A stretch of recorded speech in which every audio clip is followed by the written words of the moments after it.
नमस्कार साथियों, स्वागत है आपका एग्जाम सर स्टडी पर। इस वीडियो में हम डिस्कस करेंगे हिंदी पेडागोजी की क्लास जो आपके प्रीवियस ईयर पर आधारित है, यानी कि जो क्लासें हैं आपका मॉडल पेपर है 2016 का हमने प्रीवियस ईयर पेपर रखा है, जिससे कि आप इसमें देखेंगे क्वेश्चन बहुत इंपॉर्टेंट रखे गए हैं। कुछ क्वेश्चन ऐसे हैं जिसमें आपको एक क्वेश्चन के दो आंसर बिल्कुल सही लगेंगे, जिसमें आयोग ने सही क्या माना है उसके बारे में आपको हम बताएंगे। चलिए वीडियो को स्टार्ट करते हैं। अगला क्वेश्चन हमारा है पहला, भाषा सीखने का उद्देश्य क्या है। अगर हम बात करते हैं भाषा सीखने का मुख्य उद्देश्य क्या है भैया, भाषा सीखने का मुख्य उद्देश्य ये है कि प्रत्येक स्थिति में भाषा का प्रयोग कर पाना। बालक बड़ा हो रहा है, उसका मतलब विकास हो रहा है, तो उसके साथ साथ उसके शारीरिक स्थिति के साथ साथ उसके भैया क्या है, भाषा का विकास होना चाहिए, क्योंकि वो समाज में रहेगा, समाज की चीज़ें समझेगा और समाज में अपना जीवन यापन करेगा। तो इसको क्या है भैया, समाज में रहकर अपनी भाषा का प्रयोग कर सके, यही भाषा सीखने का उद्देश्य है। चलेंगे नेक्स्ट पर। नेक्स्ट है कि बच्चों के भाषाई विकास में समाज की महत्वपूर्ण भूमिका होती है। ये विचार किसका है, ये कथन दिया था, किसने दिया था। जब भी बात की जाए भाषाई विकास के साथ समाज की, तो हमेशा आप राइट आंसर करेंगे बायोस्की। इसका राइट आंसर क्या हो जाएगा, बायोस्की जो है इसका राइट आंसर बिल्कुल बायोस्की हो जाएगा। अगला क्वेश्चन है कि विद्यार्थियों का भाषाई विकास समग्रता से हो सके, इसके लिए सबसे उपयुक्त अनुशंसा क्या हो सकती है। यानी कि विद्यार्थियों की भाषा का विकास करने के लिए सबसे उपयुक्त क्या है, सबसे उपयुक्त की अगर बात करेंगे भैया हो जाएगा कि भाषा का प्रयोग के विविध अवसर प्रयोग किए जाएं। यानी कि बच्चों को विभिन्न प्रकार के ऐसे अवसर दिए जाएं जहां पर वो भाषा का प्रयोग कर सकें, साधारण बोलचाल कर सकें। यानी कि बोलेंगे तो भाषा का प्रयोग होगा, भाषा का प्रयोग होगा तो भाषा का विकास होगा। तो राइट आंसर हमारा क्या हो जाएगा, राइट आंसर हमारा हो जाएगा बी, जो हमारा है राइट आंसर हो जाएगा। चलेंगे नेक्स्ट पर। अगला क्वेश्चन है कि लिखित भाषा का प्रयोग जो है ना, लिखित भाषा का प्रयोग कैसे होता है, इसके बारे में हम बात करने वाले हैं। लिखित भाषा का प्रयोग भैया है अपनी अभिव्यक्ति के लिए किया जाता है ना, लिखित भाषा का प्रयोग अपनी अभिव्यक्ति के लिए किया जाता है। यानी कि भाषा को अगर कोई लिखेगा तो अपनी अभिव्यक्ति प्रदर्शित करेगा। पहले ऑप्शन में देखेंगे केवल लगा है, जहाँ पर भी केवल लग जाए समझ लो क्वेश्चन का आंसर बिल्कुल गलत है, क्योंकि सीटेट में केवल नहीं कुछ होता है ना। दूसरे में देखेंगे कि कार्यालय कार्यों के लिए ही किया जाता है, लिए ही, यहाँ पे ही लग गया देखो है ना, मतलब इसका मतलब भी केवल हो गया तो गलत हो जाएगा। चौथा दिया है कि केवल साहित्य सर्जन के लिए किया जाता है, बिल्कुल गलत है ना। तो राइट आंसर हमारा क्या है, राइट आंसर हमारा हो जाएगा कि अपनी अभिव्यक्ति के लिए किया जाता है। नेक्स्ट क्वेश्चन पे चलेंगे। क्वेश्चन अगला है कि भाषा की कक्षा में भाषाई खेलों का आयोजन मुख्यतः जो है किस कारण होता है, इसके बारे में अगर हम बात करेंगे तो मेन रीजन हो जाएगा भैया रोचकता और जोश लाता है ना। इससे क्या होता है, बच्चों में रोचकता आती है, उनको सीखने में आसानी होती है और काफ़ी देर तक आसानी से पढ़ सकते हैं। अगर उनको बोरियत फील हो जाएगी, उनका मन ही नहीं लगेगा पढ़ने में। तो इसलिए ये सब कुछ भैया आयोजन किया जाता है, खेलों के साथ साथ बच्चों को सिखाया जाता है। नेक्स्ट क्वेश्चन है कि कविता कहानियों पर चर्चा करने में प्रश्न पूछने का उद्देश्य क्या है ना, प्रश्न पूछने का उद्देश्य क्या है। अगर इसकी हम बात करेंगे तो राइट आंसर क्या हो जाएगा कि कल्पनाशीलता का पोषण करना मात्र है ना।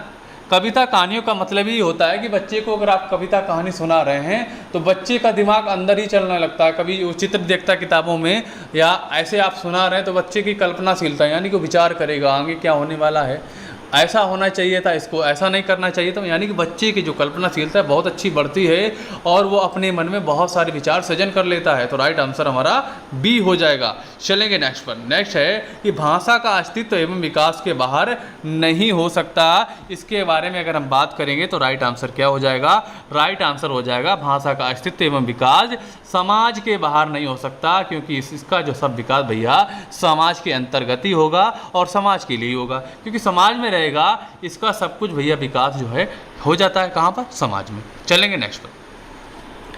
किसी समावेशी कक्षा में कौन सा कथन भाषा शिक्षण के सिद्धांतों के अनुकूल है ना, भाषा शिक्षण के अनुकूल है। अगर इसके बारे में बात करेंगे तो राइट आंसर क्या हो जाएगा, राइट आंसर हो जाएगा कि बच्चे अपने अनुभवों के आधार पर भाषा के नियम नहीं बना पाते। तो राइट आंसर हमारा ये हो जाएगा। चलेंगे अपने अगले क्वेश्चन पर। अगला क्वेश्चन है प्राथमिक स्तर पर विद्यार्थियों के भाषा शिक्षण के संदर्भ में कौन सा कथन सही है ना। अब बात की गई है कथन के बारे में। अगर हम बात करेंगे कथन के बारे में तो राइट आंसर हमारा हो जाएगा कि बच्चे की भाषा की जटिल और समृद्ध संरचनाओं का ज्ञान विद्यालय में ही अर्जित करते हैं, है ना। नॉर्मली ज्ञान तो कहीं भी मिल जाता है, यानी कि समाज में मिल जाता है, परिवार में मिल जाता है, लेकिन अगर हम बात करें भाषा की जटिल और समृद्ध संरचनाओं का ज्ञान जो भैया कहाँ मिलता है, ये भैया स्कूल विद्यालयों में मिलता है। पहला दिया कि स्वतंत्र रूप से की जाने वाली टिप्पणियां वह अनावृत अभ्यास सीखने में रुचि उत्पन्न करते हैं, और इसमें दिया है कि बच्चे समृद्ध भाषिक परिवेश में सहज रूप से स्वतः भाषा में सुधार कर सकते हैं। बच्चों की भाषाई संकल्पना और विद्यालय के भाषाई परिवेश में विरोधाभासी भाषा सीखने में मदद करता है। लेकिन सबसे उपयुक्त आंसर की बात करेंगे तो डी हो जाएगा, यानी सीटेट में क्वेश्चन के आंसर आपको लगेंगे सारे सही हैं, लेकिन सबसे उपयुक्त कौन है वो आपको बताना पड़ता है, तो डी हमारा है सबसे उपयुक्त आंसर। चलेंगे अपने अगले क्वेश्चन पर। क्वेश्चन है, प्राथमिक स्तर की कक्षा में भिन्न भिन्न प्रांतों के अलग अलग भाषा बोलने वाले बच्चों का नामांकन हुआ है। ऐसी स्थिति में भाषा की कक्षा बच्चों की भाषा का विकास के संदर्भ में आपको बताना है ना। एक क्लास में क्या है कि विभिन्न प्रांतों के बच्चों का एडमिशन करा दिया गया है ना, और विभिन्न प्रांतों के हैं अगर बच्चे तो उनकी भाषा भी अलग अलग होगी, ठीक। तो इसको आप किस दृष्टि से देखते हैं? पहला है कि जटिल चुनौती के रूप में सामने आती है, ठीक है। अगला है अवरोध प्रस्तुत करती है, बिल्कुल गलत। बहुत बड़ी समस्या बन जाती है, बिल्कुल गलत, ठीक है। अब दो ऑप्शन बने हैं, पहला है कि जटिल चुनौतियों के रूप में सामने आती है, चौथा है अनमोल संसाधन के रूप में कार्य करते हैं। इसमें अगर हम देखेंगे कुछ किताबों में आपको आंसर मिल जाएगा ए वाला, ठीक, कुछ किताबों में मिलेगा आपको डी वाला, लेकिन अगर सही बात करें तो इसका राइट आंसर हमारा हो जाएगा, क्योंकि अगर कोई भी क्लास बहुभाषा वाले बच्चे हैं तो ये हमेशा संसाधन मान सकते हैं इसको, तो ये क्या है भैया, अनमोल संसाधन के रूप में कार्य करती है, तो डी हमारा राइट आंसर रहेगा। चलेंगे नेक्स्ट पर। नेक्स्ट है, पहली कक्षा की भाषा अध्यापिका अपने एक विद्यार्थी के भाषा विकास के संबंध में चिंतित है। क्यों चिंतित है, इसके बारे में अगर हम बात करेंगे तो क्यों चिंतित है ना, इसके बारे में अगर हम बात करें क्यों चिंतित है तो बताइएगा भैया क्यों चिंतित है। तो राइट आंसर हो जाएगा कि विद्यार्थी को घर पर बात करने के बहुत कम अवसर मिलते हैं, है ना। यहाँ पे अवसर हो जाएगा, ठीक है, यहाँ पर हो जाएगा बहुत कम अवसर मिलते हैं, इसलिए उसके भैया भाषा विकास में दिक्कत आ रही है। चलेंगे नेक्स्ट है, बच्चों के बोलना सीखने के संदर्भ में कौन सा कथन सही है ना। बच्चों के बोलना सीखने के संदर्भ में कौन सा कथन सही है, अगर इसके बारे में हम बात करेंगे तो राइट आंसर हमारा क्या हो जाएगा, राइट आंसर हो जाएगा कि कहने सुनने की अधिक से अधिक अवसर मिलने पर बच्चे बोलना सरलता से सीखते हैं, बिल्कुल सही है। पहला देखेंगे कि सभी बच्चों की बोलना सीखने की गति एक समान होती है, बिल्कुल गलत भैया, ऐसा नहीं होता। बड़े परिवार में बच्चों की बोलना सीखने की गति तेज होती है, ऐसा भी नहीं कह सकते, है ना, ऐसा भी हम नहीं कह सकते हैं। और अगला दिया है कि निर्धन परिवार से आए बच्चों की बोलना सीखने की गति धीमी होती है, ऐसा नहीं, बिल्कुल है, ठीक है। ये तो उसके माहौल से डिपेंड करती है, अगर उसको बोलने के अवसर ज़्यादा मिल रहे हैं, परिवार चाहे निर्धन हो चाहे अमीर हो, उससे कोई फर्क नहीं पड़ता है। अगला क्वेश्चन देख लेते हैं। अगला क्वेश्चन है कि विद्यालय कक्षा में समृद्ध भाषाई परिवेश से क्या तात्पर्य है ना। विद्यालय कक्षा में समृद्ध भाषाई परिवेश से तात्पर्य क्या मतलब हो जाएगा भैया, राइट आंसर की अगर बात करें कि बोलने सुनने पढ़ने लिखने के अधिक से अधिक अवसर मिलना, इसका राइट आंसर हो जाएगा। पहला जो दिया है मुख्य धारा की भाषा सुनने से अधिक अवसर, गलत है, मुख्य धारा से कोई इंपॉर्टेंट इसमें नहीं है। एक से अधिक भाषाओं के शब्दकोश की उपलब्धता, गलत है। अध्यापक को एक से अधिक भाषाओं का ज्ञान जानकारी हो, ऐसा कुछ नहीं है। राइट आंसर हमारा हो जाएगा बी, जो हमारा है राइट आंसर हो जाएगा। अगला क्वेश्चन दिया है कि अपने विद्यार्थियों के भाषा संबंधी क्रमिक विकास का आकलन करने के लिए आपकी निर्भरता मुख्य रूप से किस पर होनी चाहिए, तो राइट आंसर हो जाएगा भैया उनके पोर्टफोलियो के अवलोकन पर, है ना। बच्चों के बारे में जानना, उन्होंने क्या सीखा, क्या उनको प्रारंभिक शिक्षा थी, क्या पहले की शिक्षा थी, अब क्या सीख रहे हैं, उनका अवलोकन करके जो मूल्यांकन किया जा रहा है क्या हो रहा है, तो राइट आंसर हमारा हो जाएगा पोर्टफोलियो के अवलोकन पर राइट आंसर हो जाएगा।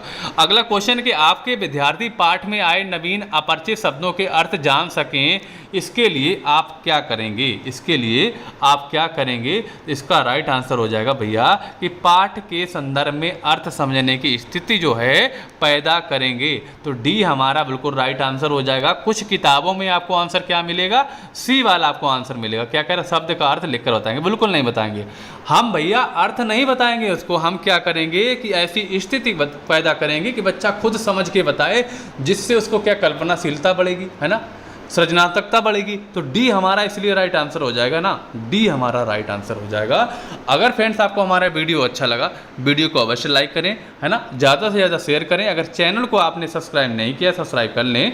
और इसके अलावा आप हमारे टेलीग्राम चैनल से भी जुड़ सकते हैं, जिसका नाम एग्जाम सर स्टडी है, जिसको आप सर्च करेंगे टेलीग्राम पर मिल जाएगा। उसके अलावा आपको लिंक भी हम डिस्क्रिप्शन में उपलब्ध